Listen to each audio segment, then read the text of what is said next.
July 1974. A warm summer afternoon at Lake Sammamish in Washington.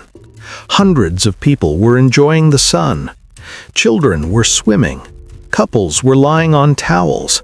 Music played softly from portable radios. It looked like a completely normal day.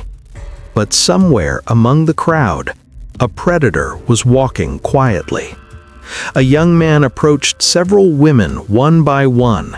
He looked harmless, polite, well-dressed. His arm was in a sling. He smiled and asked politely, "Excuse me, could you help me load my sailboat?" Nothing about him seemed dangerous. In fact, many people later described him as charming. But that afternoon, two young women followed him. They walked with him toward the parking lot, toward his car, and then they disappeared. They were never seen alive again. Witnesses remembered one small detail. The man had introduced himself with a name, a simple name, Ted.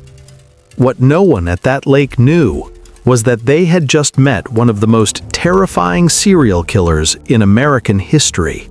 A man responsible for a trail of disappearances, murders, and unimaginable horror across multiple states. His name was Ted Bundy, and the nightmare was only beginning.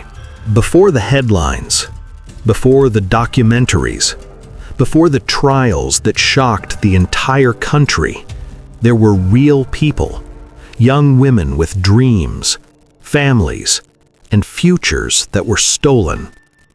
One of them was Linda Ann Healy, a 21-year-old college student at the University of Washington. Linda was known by friends as energetic and intelligent. She loved skiing, she loved the outdoors, and she worked as a radio weather announcer in the early mornings. Her routine was predictable: wake up before sunrise, walk to work, report the weather, return home, study, sleep. It was the life of a focused young woman building her future. But on the morning of January 31st, 1974, something strange happened. Linda never showed up for work. At first, her coworkers assumed she overslept, but hours later, her roommates noticed something unsettling. Her bed was made, but the sheets looked disturbed. There were small spots of blood. Her nightgown was missing, and Linda was gone. No forced entry, no witnesses, no explanation, just silence.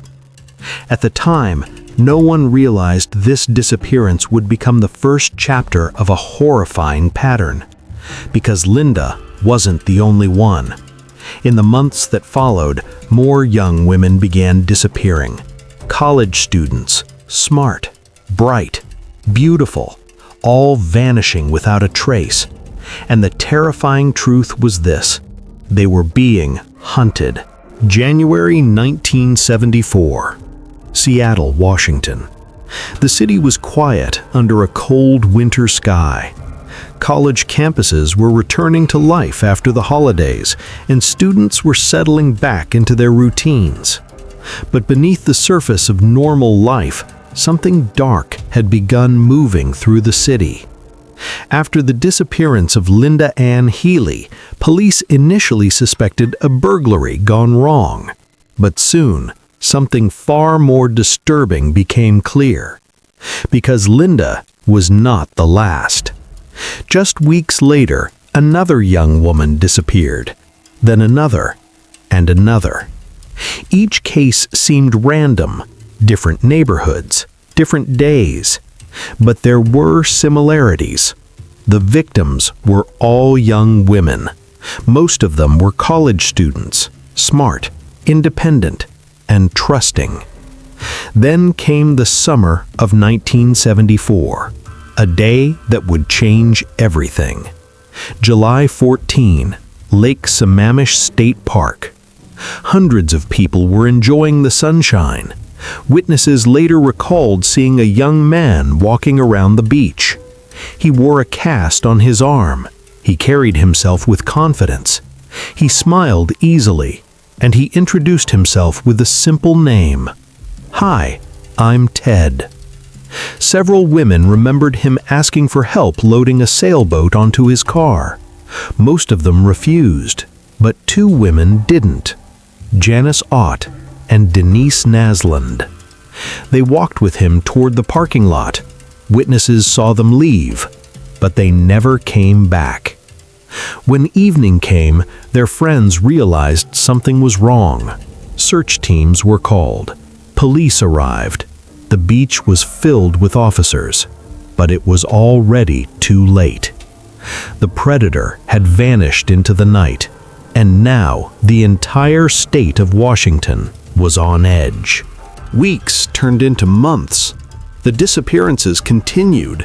The media began reporting on what they called the co-ed killer. Fear spread across college campuses. Young women stopped walking alone. Dormitories tightened security, but the killer was always one step ahead. Then, in September 1974, the first horrifying discovery was made. Hunters walking through the forests east of Seattle noticed something strange.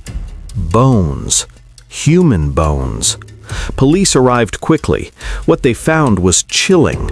Remains scattered across the hillside, skulls, bones, fragments of clothing. The victims had been left in the wilderness. As investigators searched deeper into the forest, the scale of the horror became clear. Multiple victims dumped in the same remote area. One detective later said quietly, "This wasn't just murder. This was something far darker." The victims had been taken far from the city and disposed of like they never mattered. For investigators, one terrifying realization emerged. They weren't dealing with a single crime. They were hunting a serial killer. The investigation exploded in size. Police departments across Washington began sharing information. Then Oregon joined. Soon, detectives realized something shocking. The killer might be traveling. Victims were disappearing across multiple states, but witnesses kept repeating the same strange detail: a man with a broken arm, a sling, a polite voice, and the name Ted. Police began searching for men named Ted. The list was enormous, hundreds of possibilities. But investigators also had another clue: a vehicle. Several witnesses remembered the man driving a small tan Volkswagen Beetle. Suddenly, the investigation had direction. Detectives started checking every Volkswagen owner connected to the university area. One name appeared during the investigation: Ted Bundy, a law student, charming, clean-cut, intelligent. He had no criminal record, and many people described him as polite and trustworthy. When investigators first looked at him, he didn't seem like the type, but something about him kept appearing in the reports, and slowly, suspicion began to grow. To the outside world, Ted Bundy seemed like the perfect young man. He studied law. He volunteered for political campaigns. He even worked at a crisis hotline, helping people in emotional distress. Friends described him as charismatic. Women found him attractive. He could walk into a room and immediately control the attention. But behind that charming mask, there was something deeply disturbing. Bundy had an obsession. For years, he had been fascinated with violence, control, power. Investigators later learned he carefully planned his attacks. He targeted women who resembled someone from his past: long, dark hair, parted down the middle. He used manipulation rather than force: the fake injury, the polite conversation, the request for help.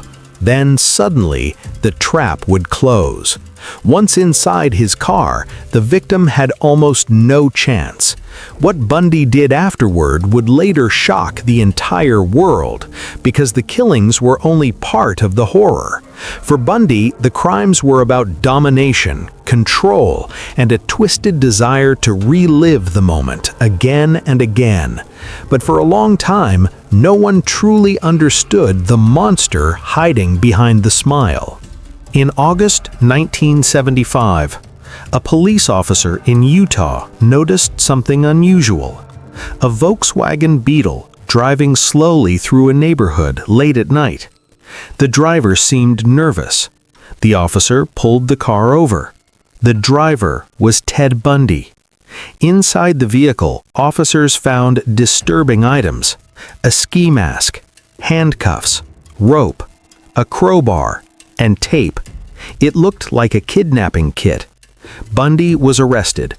At first, police only charged him with attempted kidnapping, but investigators in Washington were watching closely. The evidence was starting to connect. Witnesses identified him. The car matched. The timeline matched. Slowly, the case against Ted Bundy began to grow. But Bundy was clever, extremely clever. He represented himself in court. He studied the law, and he manipulated the system. Then something unbelievable happened. During a court recess, Ted Bundy escaped. Not once, but twice. His second escape triggered one of the largest manhunts in American history. And during those weeks of freedom, Bundy would commit his most horrifying crimes yet. After weeks on the run, Ted Bundy was finally captured again in Florida. But by then, the damage was already done. Inside a sorority house at Florida State University, Bundy had carried out one of the most brutal attacks in modern criminal history. 2 young women were murdered, 2 others were severely injured. The nation watched in horror as the trial unfolded. For the first time, a serial killer trial became a media spectacle. Television cameras filled the courtroom. Millions watched the proceedings. Bundy smiled. He flirted with reporters. He behaved as if nothing had happened. But the evidence was overwhelming. Witnesses, forensic evidence, survivor testimony. In 1979, the verdict was delivered. Ted Bundy was found guilty and sentenced to death. Years later, as his execution approached, Bundy finally began confessing. Investigators believe the true number of victims may never be known. Bundy admitted to at least 30 murders, but many experts believe the number was far higher. On January 24, 1989, Ted Bundy was executed in Florida. Outside the prison, crowds gathered in the darkness. Some celebrated, others simply watched silently. Because the story of Ted Bundy left one disturbing question behind. How could someone who looked so normal, so intelligent, so charming, be capable of such unimaginable evil? And perhaps the most terrifying truth of all is that monsters don't always look like monsters. Sometimes they look just like everyone else.